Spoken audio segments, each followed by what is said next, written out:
going on IGO Live. And of course, what is going on YouTube. Happy Tuesday.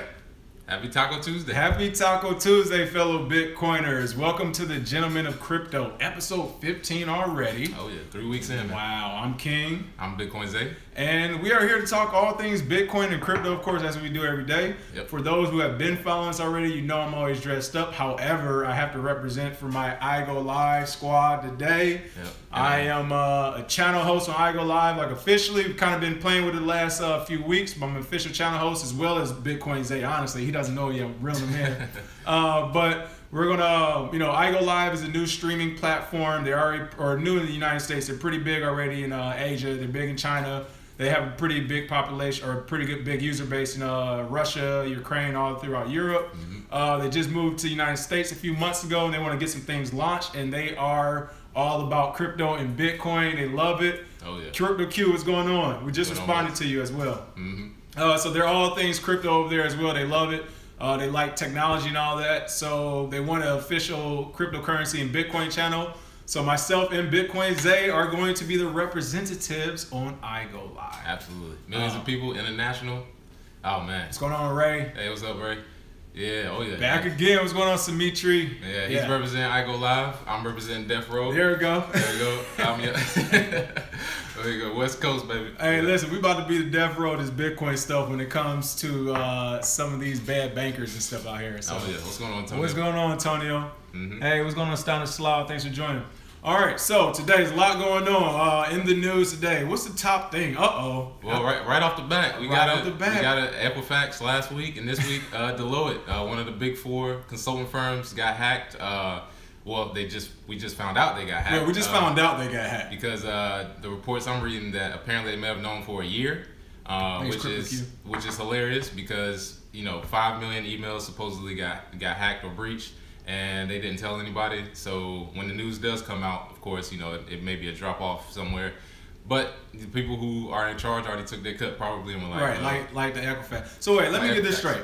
Deloitte, for those who don't know, what type of company is Deloitte? What's going on with Bitcoin? Like an accounting and consulting group. They actually consult on cybersecurity and keeping records. No. And for those of you who have been watching, Cali Coins, what's going on, man? For those of you who've been watching our Civic Key actual videos, Civic Key, they are developing a product to compete against Civic Key. No. And they just got hacked 5 million accounts. So auditing, they do auditing, all of that stuff. So Deloitte does auditing, accounting, consulting for cybersecurity. One of the big four. One of the big four in cybersecurity, and they got hacked last year in October, and we're just now finding out about it. Or allegedly they got hacked last October, and we're just now finding out about it. Yep. And how many emails were compromised, allegedly or possibly? 5 million. 5 million emails. So yeah, it's one of those things where we try and explain to people that getting hacked or people getting breached security wise, it happens.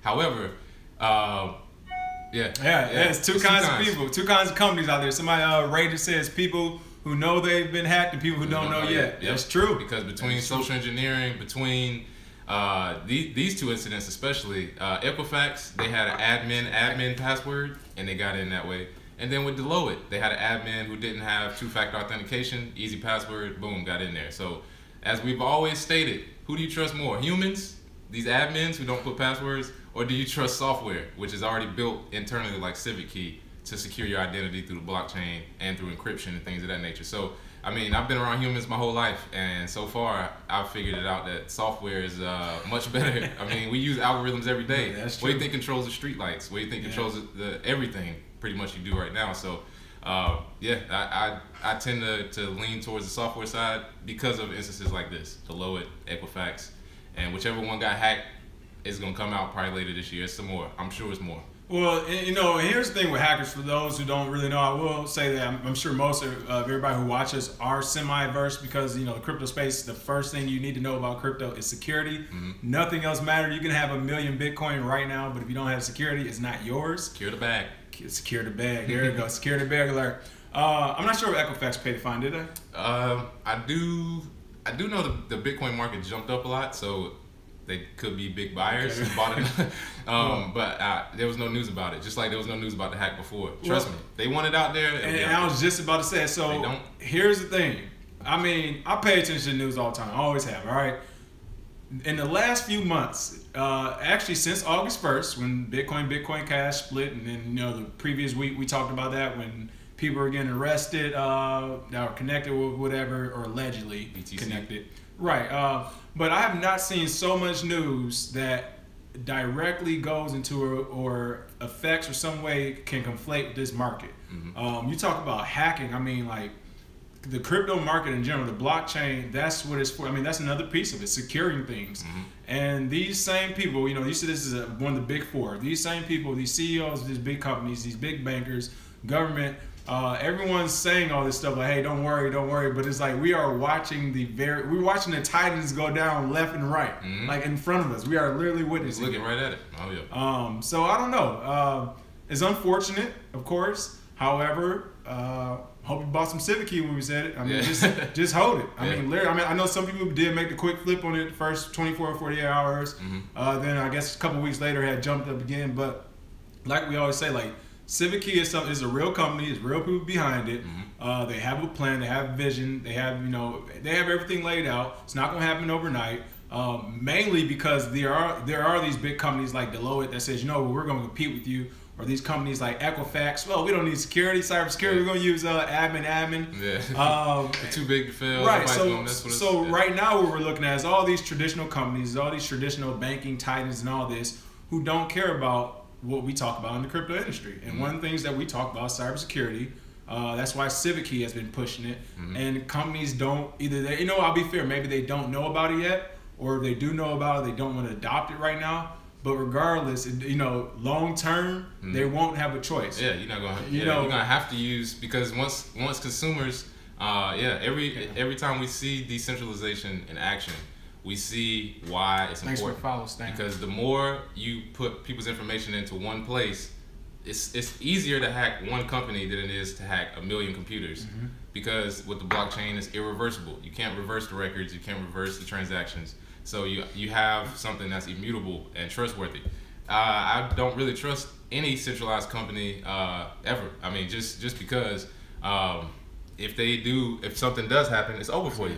That's the fight: decentralization versus centralization. We say it all the time. We keep saying decentralization, people. And hopefully, people are getting it, because it's enough examples out there now where even if you just started this year, you've seen. I mean, if you just started 3 months ago, I've seen more news, like you said, affecting crypto it's crazy in the last 3 months than I've ever seen in my life. I wonder why. And I wonder, the price has been going up.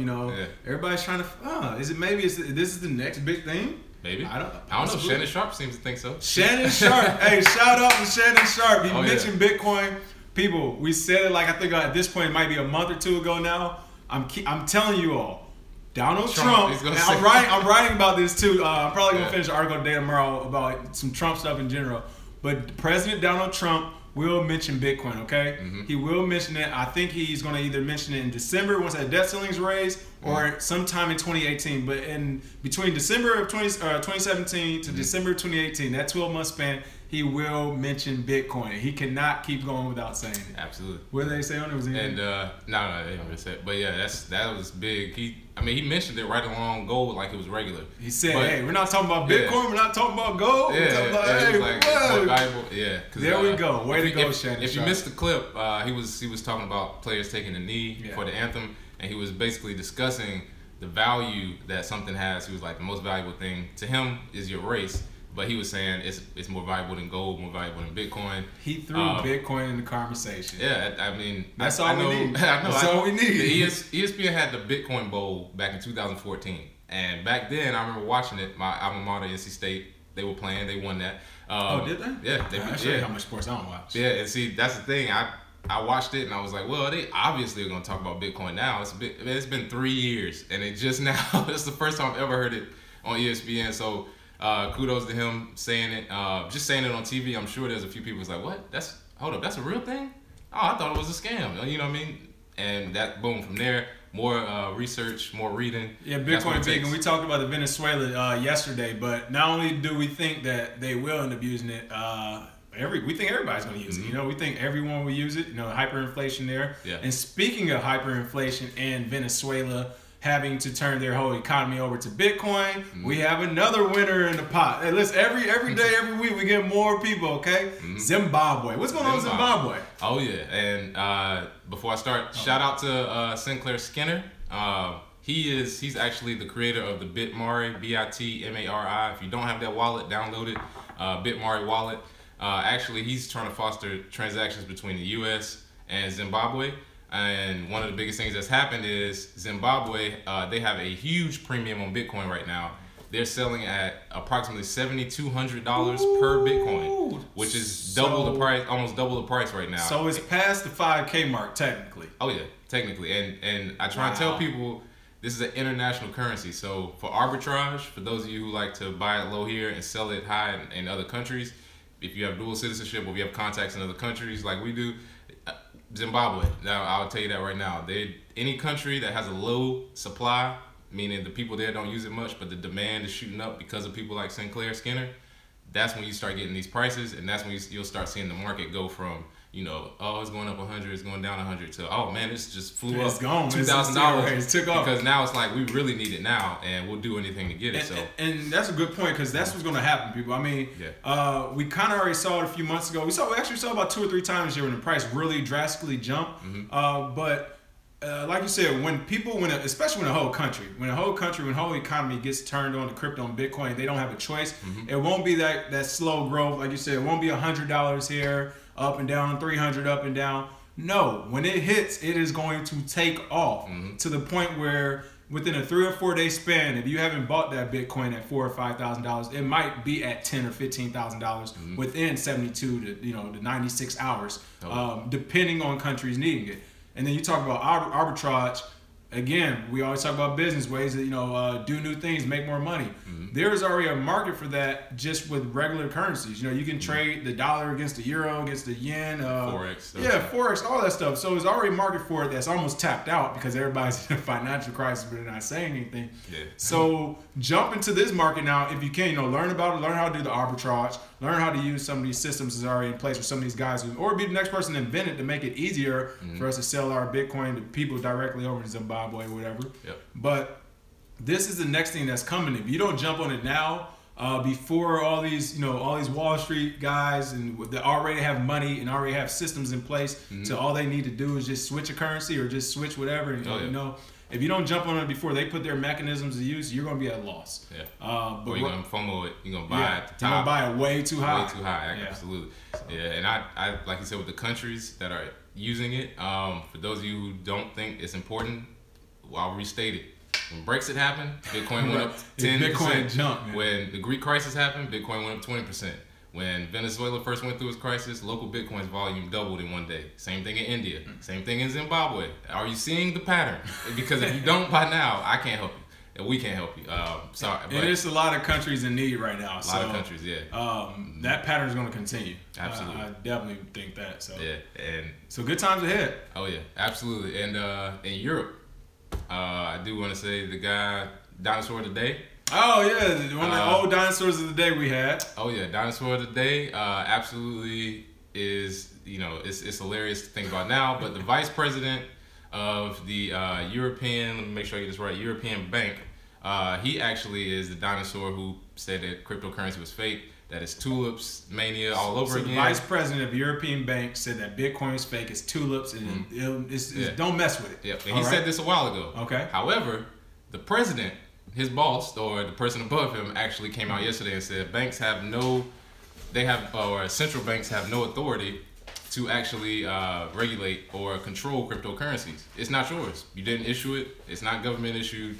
They're saying they're going to be hands off, and they criticize countries like Estonia, Sweden, who are trying to create their own government-backed cryptocurrency. But I believe he realizes, like other people will realize, at some point you have to realize all you're doing is taking what you have and making it basically your own PayPal. You're not doing anything different. There is no innovation behind blockchain. That's what they want. They want to just put out their coin and then you use it, peg it to the dollar or the euro, and then you use it. No, the value is in decentralization. So with that being said, in Europe, the president is saying we can't regulate it. I mean, what are we gonna do? So the vice president talked out of turn, and the president came back around and was like, "This is the reason why I'm the top. I'm the top dog, and we make all this money." Yeah, name Mario Draghi. Yeah. Mario Draghi. Well, hey Mario, thank you for speaking on behalf of crypto in the right way. You see the future. And hey, good luck to you. And another big thing is interesting that the vice president even said, yesterday we were talking about how in Rotterdam, I think that's how I pronounce it, they're starting that blockchain research lab. It's like it's in the same, basically in the same region where you have some people saying, "Oh, this won't work, and then there's other people like, "Man, we putting $10 million into a research lab. Not only is it going to work, but if we don't do something, we're going to be broke in the next 10, 20 years." Absolutely. So, yeah, and somebody's like, Roger Ver's country. Well, we have to physically move to Roger Ver's country. Hey. Yeah, hey, maybe, but hey, you got a virtual online country. That is true too. Wow. Yeah, that would be something that I say it now, but it even still feels weird to think about. Like they're going to start a whole free society, this and that. Because it's no such thing as a utopia. So I think that's the point they're trying to get to. But like I said before, it's a good start. It's the thought process, right. Even though he wasn't the first to think of it. He's the biggest person to mention it. Like we said, Liberland was created. They've been talking about creating, for those of you who don't know, in the 70s, Nixon actually came up with an idea called Soul City. He wanted to put it in North Carolina. It was actually a plot of land that would be just for black people so they could own their businesses and homes. So this idea has been brought up before. This isn't a new thing, a society within a society. So all you're doing now is you're able to have your own currency, your own way of life. And as far as Roger Ver's, I'm not going there. But online, could have a virtual world. I live in free society online, but... So somebody just asked, they said, I didn't catch your name, so pardon me, but somebody said they can't buy Neo in America right now. Do you have to use a VPN or something? I'm not sure what service you are using because I haven't had a problem with it. No, use Bittrex. Yeah, use Bittrex. If you're in America, Bittrex is a U.S. exchange. Neo's listed on there. You can buy it easily. I'm trying to think. Cryptopia, I believe, has it, but I'll have to double check. That's a New Zealand exchange. But then the worst case scenario, like you said, use a VPN. Yeah. Honestly, I was just about to say when it comes to cyber, so we just talked about cybersecurity, and like I said, I've been saying I'm going to do the security article for like 2 months now, so pardon me. If you know me, I'm like, hey, I live life, so I might put stuff out, I might not some days. I don't know. But I'm going to get this cybersecurity article out because it is important. People do need to know about it on a serious note because there's all types of stuff out there that you can use to secure not only your Bitcoin, but just your personal data as well. And you don't need a third party like Deloitte to come in and jack stuff up. But in regards to VPNs, you should, whenever you get on your exchange, wallets, all that stuff, if they're online, use the VPN. It's another layer of security because without it, hackers can just straight go to your server. They can, if you're on your cell phone, your laptop, and they find out your Wi-Fi address, they can. The guy next door to you can do it. Right. If you're on a VPN, and some of them are you pay a little bit more for some of the I can't think of it. I guess like the faster is most it's better. It's levels to different ones, to different tiers. Excuse me. So the different tier VPNs, some of the higher ones, they're like military grade VPNs. They go through like 2 or 3 different servers before it even comes back to you and vice versa. Yeah. So it's extremely difficult to hack. And for the normal hacker, they're not gonna go through all that work unless it's almost personal, or they know you have like $1 million. Or it's Deloitte. Or if it's Deloitte, they'll go through it for that money. Right, for Deloitte, somebody like that for an entire exchange maybe, but you by yourself, if you have that VPN on, you're using it. Hacker try to get into your stuff, they can be like, all right, like this is goes to the guy who's using admin, aka Equifax. It does cost a little money. The virtual private VP, it's a virtual private network. Right. So what that is basically is it's a way for you to change your IP address so that people can't find exactly where you're located. And you can switch, as many times as you want. It'll actually keep you more secure. On top of course, always use 2-factor authentication. Always make sure you change your passwords every now and then, and make sure you have strong ones. But VPN, maybe I know it's a free. Tunnel Bear is one. It's free to start for a certain amount of space. There's some decent free ones out there. Yeah, just so you can see what we're talking about. You turn it on. You literally choose whatever country you want to be associated or whatever VPN, and you go from there. It's pretty simple once you get it, but if you're just now hearing about it, I understand you're kind of like, what? Oh, slow down. Yeah. My computer's good, but whatever. But I will do the article on it this week, people. I'm keep myself to that. It's a lot of good ones. Maybe $10 a month for some of them. It's well worth it. $10, $20. So Yeah, capital flight. Capital flight's coming. It's already started. But it's definitely coming. Yep. So what else we have? Oh man, SEC Cyber Unit. Oh man. So the SEC has started a cyber unit, and they want to go after stuff that has to do, of course, with ICOs because that's the money, the dark web, deep web stuff. You know, that's what they're saying. This is what they're saying. But we all know the fears of what they always shroud things in. No, they're trying to figure out how people are making a lot of money in the market. And yeah, so they're making a SEC Cybersecurity. Hey, Raji, thank you. So yeah, they want their cut. So they're going after. They say they're going after people who engage in market manipulation schemes, including spreading false info through cyber channels, basically. And once again, I'll put this in that article I was just talking about because this places like Telegram, the app. They won't know what we're talking about to people in different countries is secure. Yeah. But here's my ideal to the SEC. How about you go after your own people in the SEC, in the government, and people on Wall Street first before you come after people in the cryptocurrency community? Because actually arrest them. Yeah, actually arrest somebody first. Because after that 08 financial crash, no one got arrested. And even recently with Dinosaur Diamond talking about Bitcoin as a fraud, it took another country to say he needs to be arrested for his fraudulent statements instead of the United States doing it. That's market manipulation. Jamie Dimon dropped the price of Bitcoin down almost $1,000 in a matter of 48 hours by calling it a fraud. That's market manipulation. So you know what? I'm going to stand on this. We've talked about it before. If the SEC, if the government keeps pressing down like they're on crypto, bye. Yeah. You know, like people will leave. Like I don't understand what they're not getting. Not only will they leave, the U.S. will be the pawn that everyone picks on as far as manipulating the market because it'll almost be funny to them. Yeah. Oh yeah. Yeah. Dinosaur, Diamond, whatever. Yeah. And somebody said they've been J.P. Morgan. For those of you people who don't understand, they've been suppressing the price of silver for so long now. Right? People don't realize it. They've been manipulating the market to make it seem like silver isn't worth as much as it is. I think it's what, $18 right now, still under 20. A lot of people who Litecoin more than a lot of people who are in the market with silver, Bitcoin, different things that they've manipulated, things they've been actually charged for and convicted of. Right? They just got fined. They didn't go to jail.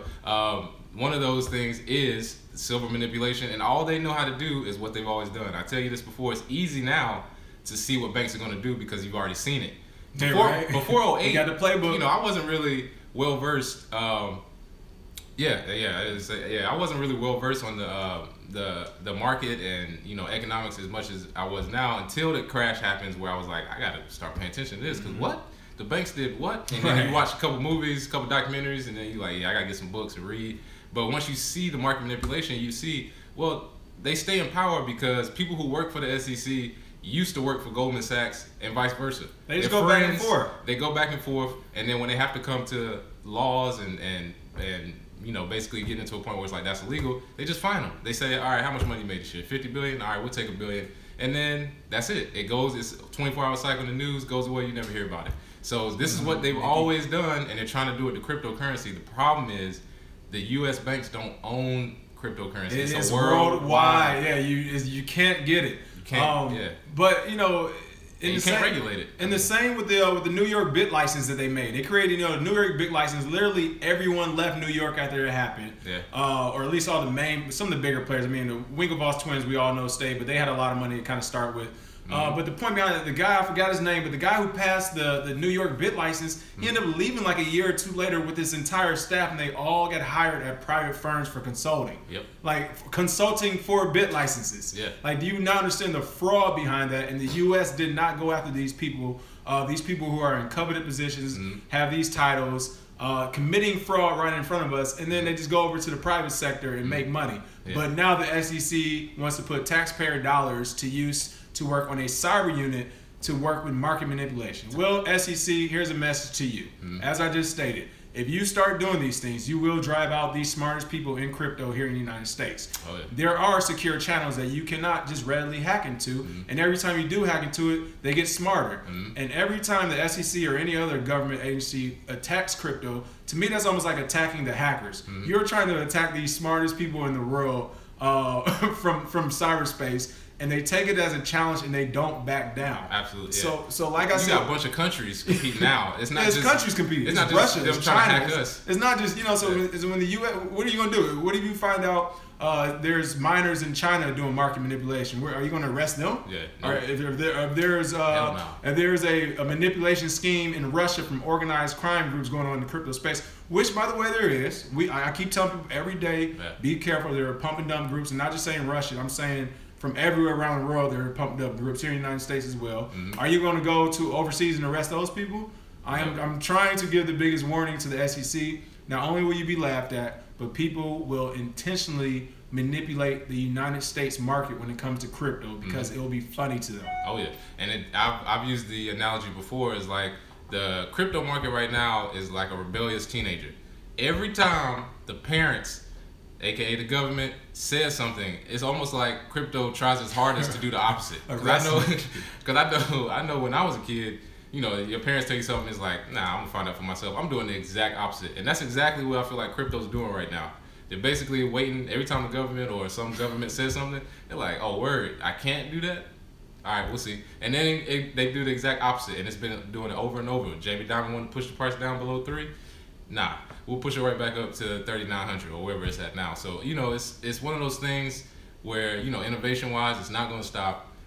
People are actively working. The number of Bitcoin jobs has doubled in the past 6 months. So, you know, as far as them regulating and stopping it, I'm telling you, they don't really want to stop it. The same way the SEC don't really want to stop banks.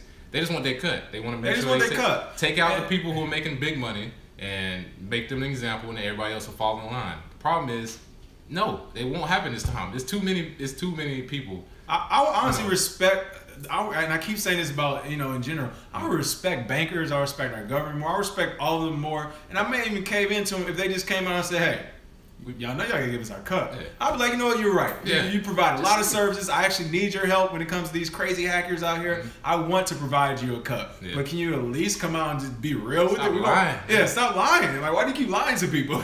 Yeah. I mean, most people don't realize it, but if you told a lie long enough, you believe it's the truth. Which is why we have people today who still think Bitcoin's a Ponzi scheme. Like somebody just said, the biggest Ponzi scheme, the Fed sits at the top of it. Why haven't we been able to audit the Fed this year? We keep trying, they don't want us to. Mm-hmm. Yeah, we need to take out the trash with these dinosaurs. Yeah. I told somebody that, so who said that? It's going away. Norm said we need to take out the trash with these dinosaurs. Listen, I just messaged somebody on Facebook today. We were talking about basically the future of currency, cryptocurrency, just the financial market in general. Mm-hmm.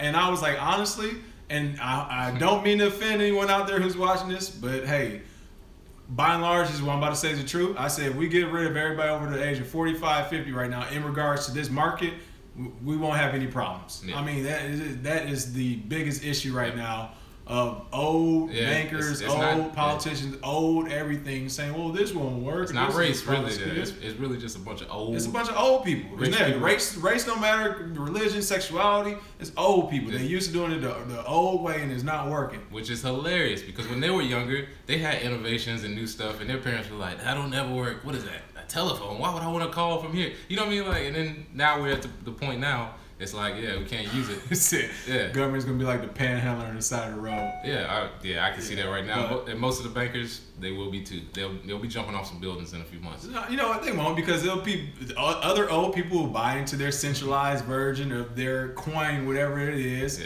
and they'll have enough to make money. So it'll just be a laughing joke. But somebody asked about Regal Coin in connection with BitConnect. Do you know about it? We don't talk a lot about BitConnect. We don't talk at all about BitConnect because we never used it. So Regal Coin. You heard that one? Haven't, no. Yeah, if it has 1,000 coins, man. Yeah, we follow a good amount, but still, it's impossible to keep up with all of them. Yeah, it's definitely starting to get impossible for real now. Yeah, and I mean, so I'll look into it after this though, and if it's something worth talking about, I will tomorrow for sure. Absolutely. And then they said, oh yeah, that was it. What else is going on? I think that publicly traded companies finally are being affected by the crypto market. In what way do you ask? How's the stock market looking? So publicly traded companies, the ones at least, and I didn't write down the 2 names, I forgot, but so what, I'm not doing free advertisement.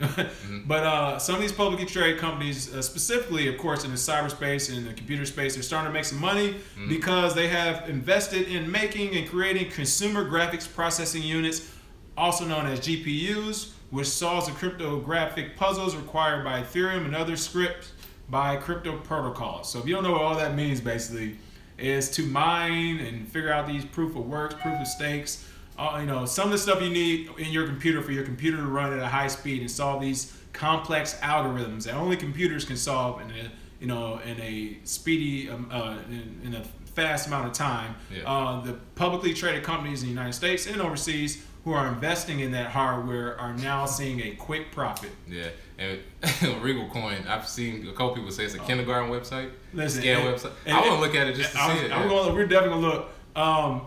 We keep telling you, websites look elementary. What does that say about the product? Yeah, they don't care. Like the people who are creating this stuff, like the good stuff, they are geniuses when they on their computers. Like they are geniuses in the cyberspace. So if a website, like you said, looks like it's from 1995, some 16-year-old kid just copied and pasted some code. And they're probably gonna make some money off it though. Yeah, copied and pasted some code, named it something else, whatever. Yeah, we'll look into it to give you a real answer. Yeah. But yeah, so for the publicly traded companies who are selling these GPUs and other hardware products, they're making a lot of money already. Mm-hmm. And when you remember, people, this is is not brand new, but some of the new stuff that's coming out as far as in the crypto market is just now really starting to boom, become mainstream. Mm-hmm. So companies are already seeing a turnaround on profit in the last 6 months to a year from selling stuff that helps crypto people be crypto people. Oh yeah. So always that's good stuff. Oh yeah, always good. That's good stuff. Do we have anything else today? That's all for me. A lot of news this morning, but I'm sure it'll be more. It'll be more by like what time? It'll be more in another 6 or 7 hours. Oh yeah. What's the who won the free Bitcoin yesterday? I forgot to ask. It was Alpha Robbins. Robbins. Thanks for that comment. Telling your family about XRP, Ethereum, Bitcoin, and coworkers and how they don't listen. Trust me, I've been there. Like I've stated before, my biggest year telling people was 2015 when the price dropped from $1,100 down to $200. So as far as getting laughed out the room, I've talked to Black Chamber of Commerce, people who are politicians, big business owners. Thought at least one person would get it, and kind of a few people were like, "Oh, that sounds interesting," sort of in the way where the internet sounded interesting 20 years ago. But at this point in my life, I'm done convincing people. So for those of you who are going through it right now, it's kind of like when you first fall in love. You can't wait to tell people, like, "Oh, I gotta tell somebody. You gotta hear about this Bitcoin stuff," and then you realize nobody cares about your girlfriend, and then you kind of just like, "Well, I'm just gonna live, and we'll see what happens." And then a couple years later, Bitcoin gets to a point where everybody comes back to you. So, as far as telling other people, I would tell people, but the smirk that he commented with, I've had that smirk, for this whole year, basically. So, I had been doing it. Alpha Robbins is our winner. Alpha Robbins, congratulations. A quick story from one of the guys on the IGO Live team, another shout out to them. Mm-hmm. He was saying how, he wanted to buy the Tesla. I guess like the Tesla SUV or something that came out, or one of the Tesla cars. So he said it was like $40,000 or whatever. Mm-hmm. And he does well. He's a developer. Mm-hmm. But he was like, I got this. I think he said it's like a 6 month or full year plan to save up and buy this Tesla. He was like, but he was going to buy it with money from Bitcoin and cryptocurrency that he invested. But he caught the wave. I think he said he caught the wave back in March or something. And he was like, he literally, you start off like a $10,000 investment, spread it out. I think he said he spread out $1,000 in the top 10 coins. And he was like, man, within I think he said 3 months or something, he was able to buy it. Yeah. So that's $40,000 from a $10,000 investment in 3 months. Yeah, and that's when alt season first got started. Right, that's when it was booming too. And then it went down the last couple months and kind of capitulated. And I think alt season is about to be back. So, like I said, it's December's gonna be good once we find out what's going on with this debt ceiling. I told you, wait till Christmas Eve or New Year's Eve when they talk about it. Mm-hmm. But in December when we find out about that, and then in 2018, once Donald Trump mentions Bitcoin, floodgates are taking off, people. Absolutely. So what are we gonna do for the free Bitcoin today? For the free Bitcoin, explain to us what would you do if you got hacked. Like Deloitte, would you? Wow, great one. Yeah, and also too, what precautions would you take to not get hacked? So we've discussed a few, but also comment what you use, because it might help somebody who looks at the comments. Yeah, be as detailed as possible. Please tell us what you use to prevent it, and what would you do if you got hacked? Absolutely, and we'll send free Bitcoin to whoever puts the best comment, whichever one we like. And we'll just keep this discussion going. So I appreciate it. Make sure you put your public address. I will say, he said somebody. We always say bye. Yeah. We always say bye. Yeah. I will say, you know, as bad as hacks are and as expensive as they are, because they are expensive. You know, from my point of view personally, it was, well, like I said, it was an expensive lesson, but it was worth every penny. Like point blank, period. And I'll be honest with you, people. If you happen to get hacked, you will much rather it happen right now. You know what? Even if it's like, even if they take like 80% of whatever you have, if it happens right now, you're in good shape because you will learn so much from the process. You know, maybe we'll do a whole thing where we talk about hacks, but you know, it's already hard to deal with these exchanges and their support already. So imagine you frantically trying to deal with them and frantically trying to secure your funds and emails and website. You're trying to reach out to Google and all this stuff is happening at one time. And if you're lucky, you might be at home. But what if you're on the go? And when it happened to me, I was only going to New York, like getting off a subway. All right. So, but the lessons you learned from that process, oh man, like I said, it was worth every penny because now, like I said, when I look back at how my security used to be to where it is now, I was like, it was supposed to happen almost. Or you can wait 10, 20 years from now, 30 years from now and be like Deloitte and Equifax and, you know, it costs you some millions of dollars. So. Oh yeah, use VPNs and thank you, Crypto Q. I have talked to a lot of people in the Greek. Be surprised. To me, it's a big divide. It's like, oh yeah, we really love it, small number. And then it's a bunch of Greeks, because my brother, cousins, everybody in my family pretty much is Kappas and Qs. Talk to all of them.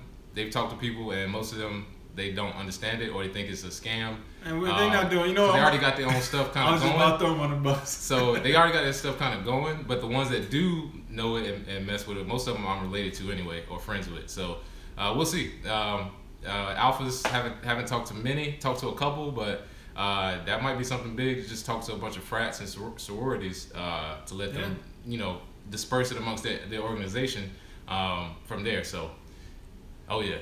All right, hey, as always, appreciate all the love and support, people, and the feedback. We definitely need it because, hey, we can't catch everything. You know, a lot of the reason why we're able to get so much information is because we, like you said, Bitcoin Zay said, we got contacts here in the States, here abroad, or overseas, wherever. You all who watch our channel give us feedback and send us messages. We appreciate all of it.